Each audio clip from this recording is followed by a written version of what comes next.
네, 30조 원이 새로 풀립니다. 이재명 정부에서 30조 원 추경안 예산 편성을 하기로 하고 발표를 했습니다. 자, 이재명 대통령 체제에서 예산이 어떻게 운영돼 가고 있는 건지 우리 삶에 어떤 영향을 끼칠 건지 분석해보는 시간 갖도록 하겠습니다. 이상민 나라살림연구소 수석연구위원 모시겠습니다. 안녕하세요. 어서 오세요. 안녕하세요. 네, 반갑습니다. 추경안이 발표가 됐는데요. 그 내용 어떻게 보셨어요? 전체적으로? 일단 그 30조 원이 풀린단 말은 잘못된 말입니다. 아, 그래요? 거의 모든 언론이 다 그렇게 네. 쓰고 있고요. 이 기재부도 30조 원 추경이라고 말을 하고 있는데요. 이건 20조 원이라고 말하는 게 맞아요. 아, 왜 그렇죠? 이 기재부 주장에 따르면 네. 30조 원이라는 말의 근거가 20조 원은 이 세출을 늘리고 아. 10조 원은 세입 경정을 한다라는 얘기인데 세입 경정 어렵죠. 세입 경정. 예. 설명해 주셔야 예, 됩니다. 이 설명이 필요한데요. 이 그냥 결론부터 말씀드리면은 이 보통 추경 규모를 말을 할 때 기재부는 이 세입 경정 규모를 그 경우에 따라서 포함하기도 하고 뺐다가 넣었다가 뺐다가 자기 마음대로 해요. 일관성 없게. 아. 어쩔 때는 좀 세입 그 추경 규모를 조금 부풀리고 싶을 때는 이게 세입 경정 규모를 더해서 네. 30조 원이다 말하기도 하고 어쩔 때는 추경 규모를 조금 축소하고 싶을 때는 세입 경정 규모 10조 원을 빼고 이번 추경 규모는 20조 원이다라고 네. 이렇게 기재부는 그냥 일관성 없게 왔다 갔다 하는데 원칙은 세입 경정을 빼고 말하는 게 맞아요. 근데 왜 세입 경정을 빼야 되냐면은 세입 경정이란 건 뭐냐면은 세입 추계를 바꾸어서 말한다라는 얘기인데 세출은 20조 원 추가 쓴다는 얘기는 이건 정치적인 행동이에요. 아. 원래 본 예산은 100조 원 쓰기로 했는데 우리가 정치적으로 20조 원 더 쓸 거야 라고 굉장히 정치적으로 20조 원을 더 쓰겠다라는 정치적 의지의 표현인데 비해서 이 세입 경정 같은 경우는 이건 정치적 의지가 아니라 원래 100조 원 거칠 걸로 계산했는데 다시 계산해 보니까 80조 원 거칠 것 같아. 라고 계산만 달리하는 거지. 이게 세입 경정을 하지 않는다고 해서 우리나라 경제와 지출이 달라지는 건 아니에요. 만약에 세입 경정하지 않으면은 10조 원 정도 세수가 줄어드는 것을 결산 때 인식하는 거고 아. 세입 경정했다는 얘기는 결산 때 우리 10조 원 빵꾸가 났어라고 말하는 것이 아니라 아예 어차피 빵꾸 날 거는 내가 성적표가 뭐 80점 맞았다라는 사실을 이게 성적표를 네. 이렇게 받았을 때 아는 것보다 미리 네네네네. 말할 수도 있잖아요. 그러니까 그래서, 예. 요약하자면 30조 원 풀겠다고 말했지만 그건 30조 원은 아니고 20조 원, 예, 20조 원을 푸는 원을 거고요. 푸는 것이고 10조 예. 원은 펑크난 걸 메우는 데 쓰는 것이기 때문에 시중에 풀리는 건 아니다. 그렇죠. 그 펑크가 났다는 것을 이렇게 결산 때 인지할 거를 그냥 미리 인지를 한 거지. 네네네. 10조 원을 뭐 줄이겠다라는 의지가 아, 아니라 네네. 이건 뭐 국가의 정책과 아무 상관없는 그냥 추산만 계산만 아. 달리한 겁니다. 그럼 그 20조 원 어디에 예. 쓴다는 겁니까? 그러니까 20조 원을 우리 화면이 나오나요? 네, 저 슬라이드를 보여주시죠. 예. 네. 그 20조 원을 요 10조 원 세입 경정 빼고 20조 원 중에서 이 경기 진작을 한 15조 원 정도 쓴다고 하고 민생 안정을 한 5조 원 정도 쓴다는 얘기예요. 이게 뭔 소리냐? 경기 진작 15조 원 중에서 가장 중요한 것은 소비 여력을 보강하겠다는 건데요. 네네. 뭐 이건 많이 들어보셨을 거예요. 아. 그 민생 회복 소비 쿠폰. 이게 전체 20조 원 중에서 11조 원을 차지하는 거니까 13조 원을 차지하는 거니까요. 네네. 그냥 이번 추경 20조 원 중에서 13조 원은 우리 민생회복 소비 쿠폰을 지원하는 거다라고 이해하면은 뭐 10조 원 중에서 13조 원이니까 대부분을 설명할 수가 있는 거죠. 저게 민생회복지원금이라고 하던 거하고 같은 건가요? 예, 같은 거고요. 쿠폰이지만 뭐 이렇게 쿠폰을 종이를 주는 거는 아닌 거죠. 뭐 종이는 아니지만 카드로 이것이 뭐 쓸수 지역사랑 있는? 상품권 형태로 주든지 아니면은 그 신용카드를 써서 이걸로 그 신용카드로 결제를 네. 하면은 내가 신용카드를 내는 게 아니라 이 쿠폰에서 한 25만 원 정도로 지원되는 거고요. 네네. 그러니까 우리가 굉장히 궁금했던 거는 뭐 이런 민생 회복 지원금 뭐 이런 쿠폰 형식으로 나갈 거는 뭐 나간다고 했으니까 나갈 거다라고 예측했는데 우리가 궁금한 건 이거였어요. 보편적으로 지급할까? 이거 아니면은 선별적으로 지급할까? 이것이 굉장히 궁금했는데 실제로 이 결론을 보니까 보편적으로도 지급하고 선별적으로도 지급하자 둘 다 하자라는 것이 결론입니다. 그게 어떻게 하는 거죠? 그러면 모든 사람한테 똑같이 준 다음에 어려운 분들한테 더 얹어주는 예, 이런. 맞습니다. 그래서 이 25만 원은 전 국민에게 네네. 사실상 25만 원을 전체 다 주겠다라는 건데 다만 상위 10%만 빼고 25만 원을 다 주겠다라는 거예요. 그래서 상위 10%는 10만 원 빼고 15만 원만 주는 거고 내가 상위 10%가 아니라 하위 90% 대부분이죠. 네, 우리 네, 90%는 일단 25만 원은 다 받는 거고요. 네. 그리고 이 중산층은 다 25만 원은 받지만 좀 더 어려운 요 기초수급자나 차상위 계층 있잖아요. 기초수급자 같은 경우는 이 25만 원에다가 플러스 추가로 더 줘서 총 50만 원. 그리고 아. 차상위 계층은 25만 원에다가 또 플러스 15만 원을 더해서 네. 총 40만 원을 받게 되는 보편도 아. 하고 선별도 하고 둘 다 하는 거다라고 이해하시면 두 가지를 다 좋습니다. 한다. 전 국민에게 15만 원씩은 어쨌든 가는 거고. 25만 원은 다 가는 거고요. 네. 상위 10%만 빼고 25만 원 간다라고 아. 이해하시는 게 상위 차라리 더 좋습니다. 10%도 15만 원은 가는 거 아닌가요? 그렇 맞습니다. 아, 상위 10%는 25만 원이 아니라 10만 원을 제외한 15만 원만 원이 간다. 가고. 어쨌든 뭐 선별 지급이라고 봐야 되겠네요. 모두에게 주지만 선별해서 지급하는. 둘 다 하는 겁니다. 소득이다. 뭐 선별도 아. 하고 보편도 하고. 아, 이렇게 하는 거에 대해서 어떻게 생각하세요? 그러니까 이게 그 선별 지원의 장단점도 있고요. 네. 보편 지원의 장단점도 있어요. 이 보편 지원의 장점은 다 주니까 좋다라는 네. 거고, 보편 지원의 단점은 이게 재원이 많이 든다. 그리고 두 번째 단점은 이 상위 계층에게 돈을 나눠주는 것이 소비 진작 효과가 적다라는 거거든요. 네. 이게 무슨 소리냐면은 이 고소득층 같은 경우는 어쨌든 돈이 없어서 소비를 못하는 건 아니잖아요. 그래서 네. 고소득층한테 지원되는 돈은 소비 진작 효과가 적다라는 그런 단점이 있죠. 그렇다면은 이 선별이 더 좋은 거 아니냐라고 생각할 수도 있는데, 선별의 장점은 이 소비 진작 효과가 큰 저소득층에게 두껍게 지원할 수 있다라는 장점은 있죠. 근데 선별 지원의 단점은 도대체 내 소득을 어떻게 선별하냐라는 거예요. 아니 뭐 건강보험 자료가 있다라고 하는데, 건강보험 자료는 작년 소득 기준이거든요. 또는 재작년입니다. 무슨 소리냐면은 제가 작년에 돈을 잘 벌었는지 못 벌었는지는 정부가 알 수가 있죠. 네. 그런데 제가 올해 돈을 잘 벌지 못 벌지 누가 합니까? 이건 정부도 모르고 저도 모르는 거예요. 그렇죠. 네. 그런데 선별 지원을 하다 보면은 작년에 내가 소득이 좋다라는 이유로 올해 내가 지금 배가 고픈데 작년에 좋은 사람은 올해 배가 고픈 사람은 선별해서 빠질 수밖에 없거든요. 아. 그래서 이런 선별 지원의 단점이 있어서 과연 보편 지원을 할까 선별 지원을 할까 굉장히 궁금했었는데, 답은 보편적으로 상위 10%를 제외하고서는 25만 원을 다 준다. 다만 딱 상위 10%는 10만 원 덜 주고, 그리고 이 기초생활수급자분들이나 차상위 계층은 추가로 더 준다. 이렇게 보편과 선별을 다 결합한 형태인 거고요. 그러면은 보편의 장점과 선별의 장점도 살리고, 네. 거꾸로 말하면은 보편의 단점과 선별의 단점도 있게 되는 그런 방법이다라고 생각이 됩니다. 그러니까 11조 3천억 원을 여기에 쓴다. 그러니까 예. 상당히 많은 부분을 맞습니다. 쓴다는 거고. 근데 아까 건강보험 말씀하시니까 생각났는데 예. 그 직장 옮기면은 건강보험료 바뀌잖아요. 맞습니다. 그래서 제가 한 번은 소득이 줄어들게 된 적이 있어서 건강보험에 연락해가지고 저 소득 줄어들었으니까 보험료 좀 깎아주세요 그랬더니 예. 11월까지 기다리세요 예, 그러더라고요. 맞습니다. 예. 그러면은 11월이 돼야 그거를 다 집계해가지고 소득을 갱신해 준다는 거잖아요. 그렇죠. 건강보험 자료의 가장 단점은 실시간 파악이 불가능한 거예요. 그래서 올해 배고픈 사람은 지원이 안 되고, 그리고 작년에는 굉장히 소득이 안 좋지만 올해는 제가 뭐 굉장히 돈을 잘 벌 수가 있잖아요. 네. 그런 사람에게는 오히려 지원이 되는 이 실시간 파악은 뭐 원천적으로 불가능한 자료죠. 그리고 지금은 11월 이전이니까 예를 들어서 민생회복지원금 소비 쿠폰이 지금 지급된다고 하면 물론 시점 좀 늦게 줄 수도 있겠습니다만 지금 예. 준다고 하면 작년 아니고 재작년 소득으로 되는 것 같더라고요. 이게 기억을 각각 해보니까. 다릅니다. 이게 근로소득자 같은 경우는 올해 소득 기준일 수도 있고 작년 소득 기준일 수도 있어요. 그러니까 뭐 한 100인 이상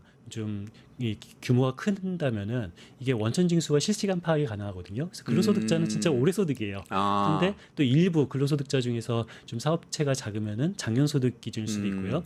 자영업자 같은 경우는 작년 소득일 수도 있고 재작년 소득일 수도 있어요. 아 그래요? 그래서 극단적으로는 재작년에 돈을 잘 벌고 작년 올해 돈을 못 벌었는데 이 재작년에 돈을 잘 벌었다라는 이유로 자영업자가 제외가 될 수도 있죠. 상위 10% 돼가지고. 예, 그럴 수도 있습니다. 아 그건 너무 안타까운데 이거는 뭐 좀 대안이 없나요? 그래서 저는 개인적으로 그 보편적으로 일단 지급을 하고 내년도 연말정산할 때 세금으로 환수를 하자 이런 식으로 하면은 제가 내년도 올해 소득에 대해서 내년도 세금 신고를 하잖아요. 그렇다면은 올해 돈 잘 번 사람은 내년도 세금으로 많이 환수가 되는 거고 올해 돈을 못 번 사람은 내년도 세금으로 거의 환수가 안 되는 방법을 제가 지속적으로 주장은 하고 있었는데요. 아. 안타깝게도 이번에는 이번에도 포함되지는 않았습니다. 받아들여지진 않았군요. 무슨 문제가 있는지 하여튼 그것까지 받아들여주면 좋겠습니다. 예. 네, 그리고 또 중요한 내용이 소상공인 관련된 내용이 좀 큰 게 언론에 많이 회자가 됐어요. 맞습니다. 이 그 소상공인들에게 그 채무 부담을 없애주는 이런 방법이 포함되는데요. 네네. 아까 그 첫 번째 그 그래프를 보시면은 그 경기 진작도 있지만 민생 안전도 있잖아요. 민생 안정. 예, 민생 네. 안정이 5조 원 정도 있고요. 네네. 이 5조 원 중에서 가장 중요한 것은 소상공인 재기 지원을 하는 건데 네. 소상공인 재기 지원이 뭐냐? 바로 이렇게 채무를 면제해 주는 것이 네. 이 소상공인 재기 지원입니다. 아, 채무를 얼마나 면제를 해준다는 거죠? 이 채무 그 면제 그 금액 같은 경우는 이 전체 그 채무 그 이게 지원 규모가 달라요. 이게 뭔 소리냐면은 한 16조 원 정도를 이 채권을 소각한다라는 건데, 그러면 국가 재정이 16조 원 들어가? 아니, 그건 아니고요. 16조 원 채권을 소각한다. 예. 16조 원의 빚을 탕감해 준다는 예, 16조 원의 빚을 탕감해 주는 거가 혹시 국가 16조 원이 안 재정이 들어요? 16조 원 들어가는 것이 아니에요. 이거가 굉장히 중요한 부분인데요. 네. 이게 그 채무를 소각해 준다는 얘기는 바로 반사적으로 나오는 얘기가 뭡니까? 우리 도덕적 해이가 나오잖아요. 네네. 아니 그럼 돈 여태까지 성실하게 갚은 사람만 바보 되는 거 아니냐? 네. 그러면 나 같아도 돈 안 갚겠다라는 그런 도덕적 해이 문제를 말씀하시는 분이 있는데요. 근데 이것은 꼭 도덕적 해이랑 바로 연관되지 않는 이유가 그 16조 원을 16조 원 주고 소각시키겠다는 것이 아니라 아주 악성 채무를 16조 원을 소각한다는 얘기예요. 그래서 내용을 보니까 7년 이상 연체된 5천만 원 이하 개인 무담보 채권. 맞습니다. 이렇게 딱 특정이 돼 있네요. 그러니까 그게 한 110만 명 된다는 그러니까 이미 거고. 7년 이상 연체됐고 네. 5천만 원 이하라면은 사실상 상환 가능성은 거의 제로에 수렴하는 거고요. 네네네. 제가 만약에 채권자의 어떤 이 채무자의 채권을 보유하는 은행이라든지 기업이에요. 그렇다면은 저는 어차피 이거를 받을 수 있는 방법은 사실상 없어요. 7년씩이나 연체된 거잖아요. 네. 그렇다면은 이걸 어떤 식으로 해결을 하냐면은 보통 이런 채무자가 개인 파산 신청을 한다던가 이런 법적 절차를 밟아서 이 채무가 소각이 되는 거거든요. 네. 근데 이 과정이 굉장히 시간이 많이 걸리고 지난한 과정이 되잖아요. 근데 어차피 이것을 이 파산 신청 등으로 소각을 할 거면은 정부가 이거를 채권을 사주는 건데, 근데 채권 가격이 이게 완전히 악성 채무기 때문에 네. 굉장히 가격이 사실상 없습니다. 그러니까 1억 원짜리 채권은 정부가 산다면은 한 100만 원 정도면 살 수가 있는 거거든요. 네네네. 정부가 내가 100만 원 줄게 그 채권을 팔아라고 그러면은 그 채권을 보유한 은행은 100만 원이라도 버는 게 낫고 어차피 못 받을 돈이니까 네. 그런 식으로 해서 이 100만 원에 내가 1억 원짜리 채권을 정부한테 판매하는 거고 그렇다면은 실제로 없어지는 채권은 1억 원이지만 정부가 세금을 틀어서 하는 것은 100만 원만 있으면은 네. 1억 원짜리 채권을 소각할 수가 있다는 얘기죠. 그게 이른바 배드뱅크라는 그 예, 아이디어인 맞습니다. 거죠. 예. 그 좀 부실화된 채권을 싸게 사들여서 그걸 어떤 기구에 기금이든지 기구에 모아둔다는 맞습니다. 의미에서의 배드뱅크. 그래서 정부 재정은 한 1.4조 원 정도 들어가는 거고요. 네. 그래서 이것들은 어차피 받을 수가 없는 돈이기 때문에 그리고 이것을 한 90% 소각해 주는 것도 있는데요. 근데 90% 소각해 주지 않으면은 한 푼도 못 받는 것보다는 네. 10%라도 받는 게 채권자에게도 유리하잖아요. 네. 그렇기 때문에 정부가 90%를 굉장히 싸게 인수를 하고 그럼 채권자는 못 받을 돈은 10%라도 받자라는 거기 때문에 저는 도덕적 해이 문제는 이미 7년 이상 지난 채권만 선별적으로 사는 거다라고 말을 해주고 싶습니다. 그러니까 이 부분은 아마 예전에 성남시에서 하던 주빌리은행하고 비슷한 구조 아닌가 싶은데. 맞습니다. 그렇죠? 비슷한 구조입니다. 추경 예산에 4천억 원 지금 편성이 됐는데 이걸로 네. 어쨌든 예를 들면 5천만 원짜리 채권이다 그러면은 어차피 못 받을 거니까 은행에서 100만 원이든지 200만 원에 그걸 사서 예. 여기 가지고 있으면서 그분한테 사실상 탕감해 주거나 그렇죠. 아니면 상환을 조금이라도 할 수 있는 분이면 뭐 맞습니다. 한 달에 10,000원이라도 갚게 하고 뭐 그랬던 예, 것 그런 같아요. 방식입니다. 주빌리은행 같은 데서도 네, 그런 방식으로 조정을 해준다 이거고. 그래서 성실 회복 프로그램이라는 것도 있어요. 한 달에 아, 10,000원이라도 네네네. 너가 성실하게 갚으면은 채권을 소각해 줄게. 그런 프로그램도 존재하는 거니까요. 아, 그리고 새 출발 기금도 좀 다시 확충해서 한다는 거죠. 그러니까 총 채무가 1억 원 이하인 중위소득 60% 이상인 저소득 소상공인 이거 조금 더 조금 규모가 큰 거네요. 예, 5천만 원 맞습니다. 이하 뭐 이런 게 아니고 그래도 갚으실 수 있는 분들일 수도 있는데 부실화된 예, 그렇죠. 그런 채권들 그런 것들도 이제 사들여서 채무 원금을 좀 그러니까 감면해주면서 갚도록 이렇게 예, 맞습니다. 장기 저리로 갚도록 해드리는 뭐 이런 것들이 이제 여기에 포함이 돼 있네요. 자, 요 탕감 채무 관련된 소상공인 채무 부담 완화 요거 전체적으로 어떻게 평가하세요? 저는 채무 조정은 역대 정부가 안 했던 정부가 없어요. 우리가 뭐 이번 정부만 새롭게 한 것이 아니라 네. 뭐 윤석열 정부는 이번 정부보다 더 크게 했고요. 더 네. 큰 채무 탕감을 했었고요. 뭐 잘했죠. 윤석열 정부도 아. 잘한 거고 이번 이재명 정부도 잘한 거고요. 박근혜 정부도 굉장히 많이 했고 이명박 정부도 많이 했고 역대 정부가 거의 들어설 때마다 채무 탕감은 했던 건데 그래서 이제 빚을 안 갚는 것이 아니라 이미 못 갚게 된 것을 어떤 뭐 배드뱅크라고 하죠. 네, 이 네, 악성 채무를 어차피 이 개인 파산 신청을 통해서 못 줘라고 하는 거를 조금 더 시기를 앞당겨서 파산 신청이라는 굉장히 불편한 과정을 택하지 않고 정부가 뭐 이 인수를 하는 거다라고 이해하시는 것이 더 좋을 것 같습니다. 그 이전에 왜 이런 얘기가 많이 있었잖아요. 코로나 때 사실 자영업자들 영업 금지를 정부가 시켰잖아요. 예, 맞습니다. 그래 놓고는 아유 그럼 뭘 먹고 사냐 그러니까 돈을 빌려줬잖아요 정부에서. 근데 그걸 못 갚아서 지금 장기 채무자가 된 자영업자들이 엄청나게 많으신 이번 거잖아요. 채무 탕감의 핵심은 바로 코로나 때 네. 이 융자금을 상환하지 못한 게 핵심이에요. 아. 그래서 코로나 때 이게 이 재난 지원금을 줄 수도 있고 융자를 할 수도 있는데 우리나라 같은 경우는 이 융자 위주로 했었죠. 그래서 융자 위주로 하다 보니까 결과적으로 갚은 소상공인도 있고 못 갚은 소상공인도 있고 벌써 7년 이상 못 갚은 소상공인이니까 이게 뭐 굉장히 뭐 이미 악성 채무가 된 것만 네. 선별적으로 탕감을 하는 거다. 그래서 7년 동안 굉장히 많은 고통을 했던 분들의 경제 활동을 하기가 7년 동안 빚을 못 갚으면은 사실상 경제적으로 재기하기가 굉장히 어려운. 그래서 아니, 나도 안 갚으면 되는 거 아니야?라고 하시는 분이 만약에 있다면은 네네. 7년 동안 갚지 않아서 경제 활동을 제대로 된 공식적 경제 활동을 하지 못하게 되는 그 아픔을 겪은 분들에 한해서 이 채무를 탕감하는 거기 때문에 그런 거네요. 예, 안 갚는 것이 쉽지 않습니다. 아니 저는 그리고 사실 정부가 영업 금지를 시켰으면은 보상금을 줘야 되는 거 아니야? 돈을 빌려줄 게 아니라 처음부터 애초에 그냥 그런 생각이 좀 드는데. 그렇죠. 내가 약간 영업을 하고 만시지탄이죠. 싶어도 이 코로나 때 이 어떤 보건적인 이유로 영업을 하지 말아라, 문을 닫아라라고 정부가 강제로 하고 돈을 빌려준 거잖아요. 네. 그런 상황에서 어떤 이게 악성 채무가 된 것은 일정 부분 정부의 책임도 있다라고 볼 수가 있는 거죠. 그렇군요. 자 그러면은 이제 또 나오셨으니까 전반적으로 이번 추경을 재정 관점에서 보면 어떤지 좀 여쭤보고 싶어요. 그러니까 어쨌든 올해 초에 추가 경정 예산 편성 한 번 있었고 이번에 또 한 번 이재명 대통령 당선 취임 이후에 한 번 더 하는 거잖아요. 이거 자체가 좀 재정 전체를 볼 때 적절한지 규모는 어떤지 이런 부분 좀 말씀해 주시면 그러니까 일단 좋겠습니다. 1차 추경도 뭐 한 13조 원 했는데 2차 추경이 왜 또 필요하냐라고 말할 수도 있어요. 그런데 그렇다면 우리가 1차 추경을 어떤 것을 했고 1차 추경에 무엇이 부족한가를 먼저 따져봐야 되거든요. 1차 추경에서 13조 원에서 가장 큰 거는 그 소상공인들에게 50만 원 그 공과금 쿠폰을 준 거예요. 그러니까 이게 무슨 소리냐면은 소상공인이 당장 이 먹고 살기가 어렵잖아요. 그럴 때 당장 이게 소상공인을 폐업하면 안 되는 소상공인에게 우리 공과금 너 못 내고 있지, 세금 못 내고 있지, 전기료 못 내고 있지 하고 50만 원을 지원을 한 거예요.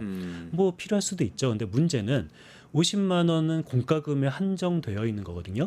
그래서 50만 원을 소상공인이 받으면 전기요금이나 수도요금이나 세금을 냈습니다. 그러면은 내수 부양 효과는 사실상 없는 거예요. 그냥 한 바퀴 돈이 도는 것이 아니라 그냥 공과금만 내고 끝나는 거고요. 그리고 두 번째 1차 추경이 첫 번째는 50만 원 공과금 대납해 주는 거, 두 번째는 GPU 같은 것을 구매하는 거였거든요. 네네네. 이 GPU 구매는 우리가 그게 AI 칩이죠. AI 맞습니다. 반도체. AI 네. 반도체를 구매하는 건데 뭐 엔비디아한테 AI 반도체를 산 거예요. 근데 미국에 있는 엔비디아한테 반도체를 샀다고 해서 우리나라 내수가 좋아지는 건 아니잖아요. 전혀 아니죠. 예, 그렇기 때문에 내수 지원 효과는 거의 없는 거고요. 세 번째 사업이 바로 이 산불이 크게 났잖아요. 네. 산불 지원하는 그런 아. 사업이어서 그래서 1차 추경은 이게 뭐 필요한 거였죠. 필요한 거였지만 내수 회복에 미치는 효과는 굉장히 제한적이다라는 네. 것이 1차 추경의 한계였던 거고요. 그렇다면 2차 추경은 좀 긴급하고 시급하게 내수를 지원해야 될 필요가 있다라고 저는 생각을 하고요. 네. 2차 추경 면면을 보면은 굉장히 시급성, 긴급성, 직효성을 굉장히 염두에 둔 겁니다. 일단 이 소비 쿠폰을 줘서 즉각적으로 소비를 해라라는 거고, 그리고 나서 이 건설 경기 활성화가 한 2.7조 원 정도 되는데 건설 경기라는 것은 우리가 아시다시피 교과서에서 배웠던 뉴딜 정책인 거잖아요. 그렇죠. 그래서 말 그대로 우리 SOC 사업들을 하고, 그리고 제가 좀 이 건설 경기 활성화 중에서 좀 재밌게 보고 있는 것이 그 미분양 주택 환매 조건부로 매입하는 게 있어요. 네, 이게 네. 무슨 소리냐면은 네. 우리 지금 미분양 주택이 비수도권에 굉장히 많이 있어요. 근데 미분양 주택을 정부가 한 50% 가격에 사는 겁니다. 네. 근데 50% 가격에 사면은 그럼 우리 국민 세금만 없어지는 거 아니야? 라고 생각할 수 있는데 환매 조건이라고 그랬잖아요. 아. 일단 이 10억 원 지방에 10억 원짜리도 굉장히 드물고 5억 원짜리 아파트를 정부가 2억 5천만 원에 사는 거예요. 그리고 나서 2억 5천만 원에 사면은 지금 미분양 주택 때문에 이 건설업계가 굉장히 이 돈이 없는데 일단 2억 5천만 원 받으면은 숨통이 돌겠죠. 그래서 건설업계가 부도나지 않고 살아나면은 나중에 다시 정부한테 2억 5천만 원 주고 다시 사는 겁니다. 네. 근데 만약에 건설업계가 나 2억 5천만 원 환매부 조건으로 정부한테 팔았지만 내가 환매할 돈이 없어. 그러면 정부는 5억 원짜리 아파트를 2억 5천만 원에 산 정부는 시장에다가 뭐 3억 원에 살 사람 또는 2억 5천만 원에 살 사람으로 말하면은 이거는 뭐 세금도 추가 세금도 굉장히 제한적인 거고 네, 네. 어떤 당장 발등에 불이 떨어진 건설 경기도 좀 완화시킬 수가 있어서 그러니까 이번 추경 같은 경우는 이런 좀 굉장히 시급한 네, 네, 네. 급격한 데 내수 부양의 목적이 있다라고 아. 해석할 수 있습니다. 그러니까 뭐 건설 관련된 지출도 상당히 의미가 있다. 소비 쿠폰뿐만 아니라 내수 경기 진작에 도움이 될 것이다. 그렇죠. 그래서 좋게 말하면은 즉각적인 내수 경기 도움이 되는 거고요. 이건 또 나쁘게 말하면은 구조적인 문제 해결하는 방법이 없다라고 아. 또 이 장점과 한계점을 정확하게 말을 할 수가 있는데요. 네. 즉각적으로 일단 돈이 돌게 하는 추경이에요. 그런데 뭐 우리 경제가 돈만 돌면은 무조건 좋아진다 이건 아니잖아요. 네. 뭐 좀 구조적인 그런 이 경기 어떤 구조를 좋게 만드는 그런 방법은 반드시 있어야 되는데 근데 그것이 이번 추경에는 조금 미진하다. 네. 그렇기 때문에 이번 추경의 한계를 정확하게 알고 어떤 이 구조적인 그런 문제를 앞으로 계속 잘 다뤄야 된다라는 숙제를 안긴 것이 이번 2차 추경입니다. 아, 제가요, 근데 지난번에 몇 달 전에 출연하셔가지고 윤석열 정부에서 1년에 100조 원까지 지금 세수 펑크가 나고 있다. 예. 뭐 이런 얘기 하셨었잖아요.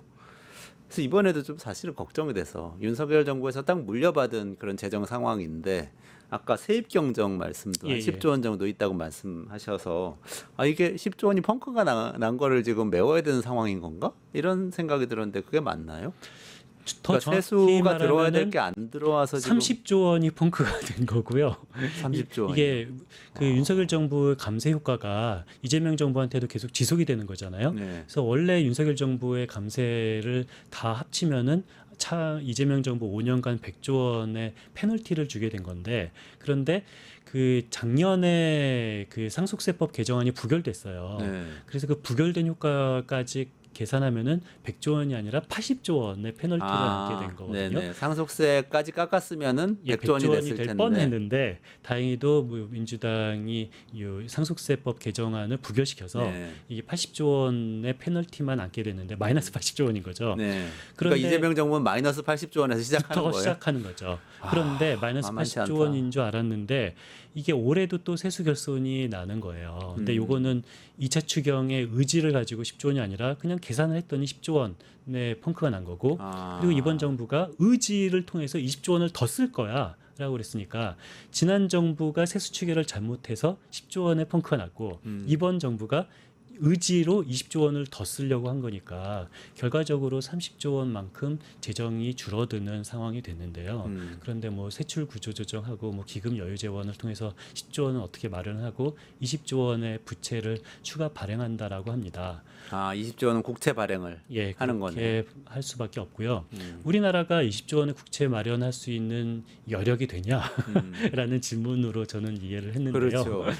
참 이게 쉽지는 않지만 이게 또 해야 될 부분도 있어요. 그러니까 장단점은 당연히 있고요. 이게 부채가 늘어나는 것은 당연히 안 좋은 거죠. 그런데 우리가 부채를 바라볼 때 더 중요하게 바라봐야 되는 것은 부채 총량이 아니라 GDP 대비 부채 비율이 더 중요합니다. 네. 그러니까 부채가 10조 늘어났지만 GDP가 20조 늘어난다면 좋은 거죠. 그렇죠, 그렇죠. 부채가 네, 20조 늘어났지만 GDP가 30조 늘어난다 하면은 더 좋은 거죠. 뭐 1,000만 원 빌려서 투자해가지고 2천만 원 벌 수 있다면 그 얘기예요. 좋은 거죠. 예, 그 얘기인데 그런데 지금 내수가 굉장히 안 좋잖아요. 내수가 안 좋을 때 우리가 어떤 마중물 효과라고 표현하는데 우리가 이 20조 원을 추가로 이 재정 지출을 했을 때 내수가 선순환해서 GDP가 뭐 20조 원 가까이 늘어난다. 그러면은 우리가 중장기적인 재정의 지속 가능성은 오히려 더 좋아지는 거여서요. 그래서 우리가 이 부채 발행한 것만큼 좀 GDP가 늘어날 수 있도록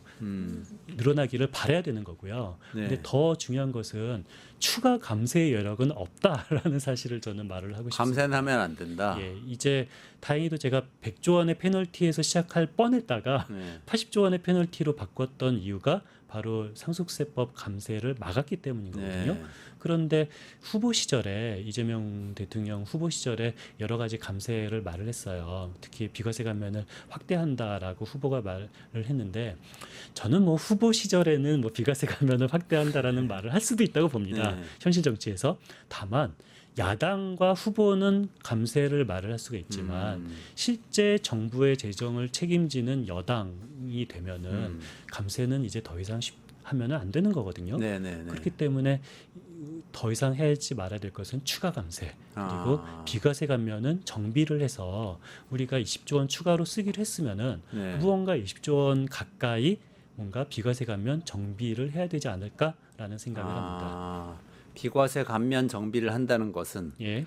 우리가 연말정산에서 이 세액공제를 받는 것을 줄인다. 그렇죠. 이런 뜻인가요? 우리가 연말정산에서 받을 것도 줄어들지만 우리 비과세 감면이 소득세법 비과세 감면뿐만 아니라 뭐 법인세법 비과세 감면 뭐 여러 가지 법에 따라서 비과세 감면이 있거든요. 상속세법 네네네. 비과세 감면도 있고 그래서 이런 것들을 좀 줄여야 되는데 네. 물론 저도 그렇고 세금 더 내기를 좋아하는 사람은 아무도 없어요. 네. 그런데 저도 그렇고 우리나라 국민 대부분이 뭔가 민생 회복을 위해서 정부가 역할을 해야 된다라는 것도 동의하잖아요. 그렇죠. 그러니까 우리는 네. 둘 다 바래요. 세금도 줄여줬으면 좋겠고 정부가 일을 하는 정부가 있었으면 좋겠다라고 둘 다 네. 말을 해요. 네, 네. 그런데 생각해 보면 이건 모순이에요. 정부가 일을 하려면 뭐가 필요합니까?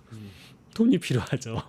그런데 그 돈은 어디서 나옵니까? 우리 세금에서 나오는 거잖아요. 네. 그래서 우리가 가슴에 손을 얹고 우리가 바라는 것은 세금도 줄여주고 정부가 열심히 일을 하는 거지만 만약에 정부가 열심히 일을 하는 것을 바란다면 세금이 조금 늘어나는 것은 우리가 어느 정도 감내할 수밖에 없다라는 생각을 같이 했으면 좋겠습니다.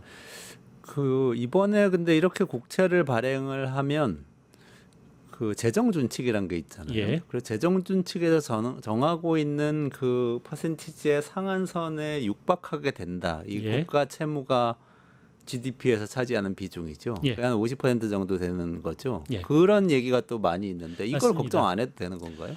뭐 뭐 GDP 대비 국가 부채 비율이 늘어나는 건 당연히 좋은 건 아니죠. 뭐 무조건 뭐 늘어나도 괜찮다라고 말을 할 수는 당연히 없는 거고요. 그런데 그 우리나라 GDP 대비 국가 채무 비율이 한 50% 되지 않냐라고 질문하셨잖아요. 네네.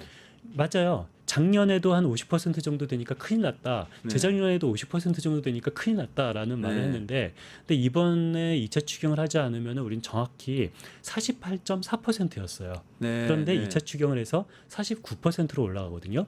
아직 아. 50%가 안 돼요. 근데 아. 좀 기억이 이상해요. 분명히 작년에 뉴스를 봤을 때도 50% 됐다, 큰일 났다. 맞아, 그랬던 것 같은데. 맞아요. 그 네. 기억이 맞고요. 네. 왜 그랬냐면 우리 GDP가 바뀌었기 때문이에요. 아, GDP가 높아져. GDP가 높아진 겁니다. 아. 이게 GDP가 5년마다 재추계를 하거든요. 네네. 5년마다 재추계를 했을 때 네. 우리 예상보다 GDP가 조금 더 높은 거예요. 그러니까 과거의 GDP 통계로 보면은 우리 이미 재작년에 GDP 대비 50%가 됐다, 큰일 났다라고 말을 했지만 아. 지금 2차 추경을 해서 48.4%가 49%로 된 겁니다. 그렇다면은 이 작년 재작년에 이미 50%가 된 줄 알았는데 아직은 50%안 됐습니다. 그러니까 돈을 더 벌었다 이거 아닙니까? 네, 그렇죠. 빚이 그대로인데 돈을 더 벌어서 예, 빚은 그대로고요. 조금 빚은 가게가 그대로지만, 건전해졌다 오히려. 예, 맞습니다. 그래서 아. 우리한테 중요한 것은 이 빚 총량이 아니라 네네네. 우리 예전에 그 경부고속도로 그때 빚이 굉장히 많았죠. 그때 뭐 제가 숫자는 정확하게 기억나지 않지만 그게 500억 원인가 그랬을 거예요. 제 기억에도 그게 굉장히 퍼센티지가 높았는데 예, 500억 GDP 대비 원이고 엄청나게 GDP 많은. 대비로 엄청나는데, 근데 그 당시 500억 원의 빚을 져서 경부고속도로 건설한다고 하니까 반대하는 사람도 많았잖아요. 그렇죠. 우리가 500억 원의 빚을 어떻게 지냐라고 했는데 지금 생각해 보니까 500억 원의 빚을 지고 안 갚았다 한다면 지금 500억 원은 돈도 아니잖아요. 네. 국가 입장에서. 마찬가지로 지금 경제 규모가 커지면은 과거의 빚도 굉장히 작아지는 거기 때문에 우리가 중요한 것은 뭐 빚을 늘리지 않는 것도 중요하지만 그것보다 더 중요한 것은 GDP를 키우는 것이 훨씬 더 중요한 거예요. 만약에 빚을 20조 원 늘려서 이 GDP를 키울 수만 있다면은 재정의 지속 가능성은 훨씬 더 좋아진다라는 말을 또 한 번 네. 강조하고 싶습니다. 아, 근데 이번 추경한 거 보니까 조금 성장에 도움이 될 것 같으세요? 어떠세요? 제가 강조한 것처럼 1차 추경은 내수 진작에는 한계가 있어서 2차 추경이 필요한 거고, 네. 2차 추경은 아주 즉각적인 내수 지원을 위해서 2차 추경을 한 거고, 구조적인 문제는 한계가 있는 겁니다. 아. 그래서 앞으로 이제 조금 더 구조적인 경제 구조를 좀 좋게 만드는 것까지 된다면 저는 우리나라 경제가 좋아지면은, 경제가 좋아지면 세수가 자동으로 느는 건데요. 네. 근데 뭐 세수가 굉장히 부족하다, 뭐 부족하죠. 굉장히 부족한데, 근데 좀 억지로 긍정적인 예측을 한다면은 그 저한테 윤석열 정부가 한 가장 좋은 효과가 뭐냐라고 네. 물어보면은 저는 한마디로 말하고 싶어요. 기저 효과다. 기저효과. 아, 너무 낮아서 그렇죠. 너무 잘 안 돼서. 이게 세수가 굉장히 줄어들었거든요. 우리 네. 지지난 정부죠. 문재인 정부 마지막 해인 2022년도 우리나라 국세 수입이 396조 원이었어요. 네. 그 작년에 국세 수입이 337조 원입니다. 와, 엄청 줄었네요. 무려 2년 만에 15%가 줄어들었거든요. 2년 만에 15%가 준 어마어마한 기저 효과가 있기 때문에 조금만 경제가 좀 살아나면은, 내수가 조금 더 살아나면은 세수는 의외로 기저 효과 때문에 네. 좀 더 많이 살아날 수도 있을까라는, 이거는 뭐 기대입니다. 뭐 그렇다라는 네네. 뭐 경제적인 이론이 아니라, 근데 그런 기대는 개인적으로 있고, 그래서 내수와 경제가 살아나는 것이 세수 회복에도 가장 큰 도움이 된다라는 말을 하고 싶습니다. 이번 추경으로 내수가 좀 살아나고 예. 경제 성장률이 조금 더 높아지고 세수도 늘어날 수도 있겠다는 예, 전망을 아주 해주시면서 낮은 기저 효과 때문에 감세는 절대 하지 마라. 감세는 하지만, 절대 불가합니다. 감세는 불가능하다. 재정 상황이 만만치는 않다. 왜냐하면 감세를 커버할 수 있을 재정 상황은 절대로 그렇죠. 아니다. 마이너스 80조에서 그럼요. 시작하는 예, 마당이니까. 맞습니다. 알겠습니다. 여기까지 진행해야 될 것 같아요. 이상민 나라살림연구소 수석연구위원님하고 같이 우리나라 재정 상황하고 추경 효과 짚어봤습니다. 고맙습니다. 예, 수고하셨습니다. 유튜브 구독하고 실시간 채팅과 댓글을 남기시면 매일매일 실천 TTCO를 드립니다. 참여 방법은 통통물 어플을 다운로드하고 회원가입과 로그인을 해주세요. 마이페이지에서 나의 회원 고유 번호를 복사해주세요. 유튜브 구독 후 실시간 채팅이나 댓글창에 고유 번호를 한 번만 입력하면 준비 끝! 지금 유튜브 채팅과 댓글 쓰기 참여하고 실천 TTCO 받아가세요.